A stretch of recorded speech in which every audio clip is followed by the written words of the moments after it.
Today, President Trump attended his first official event since Joe Biden was projected the winner of the 2020 presidential election. Still, the Trump campaign refuses to concede. CBS News' Andrea Klein-Thomas joins us live from the newsroom with the latest on the battle for the White House. Andrea. Well, Mary, this morning, President Trump was declared the winner in Alaska, giving him 3 more electoral votes. It comes as he continues baseless claims of widespread voter fraud, and his campaign attempts to provide new evidence. President Trump did not provide any remarks after a Veterans Day wreath-laying ceremony at Arlington National Cemetery, his first official event in nearly 1 week.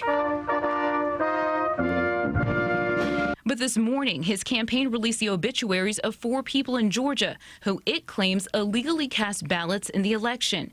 Joe Biden is ahead by more than 14,000 votes there, and winning the state still would not secure Mr. Trump a presidential victory. Mr. Vice President, is it time to concede? Is there really any evidence of fraud? The latest lawsuit filed in Michigan yesterday alleged ballots were being counted twice and included 234 pages of affidavits of people who call themselves witnesses to alleged voting irregularities. None of these accounts are first person. None of these accounts were brought in a timely fashion.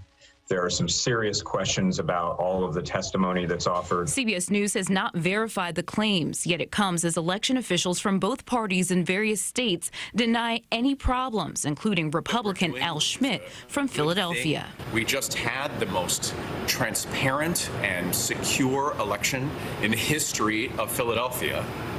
And the people here work night and day to do our job to count those votes. Meantime, President and Vice President-elect Joe Biden and Kamala Harris are continuing with their planned transition, despite being denied access to funding and agencies, as President Trump refuses to accept defeat.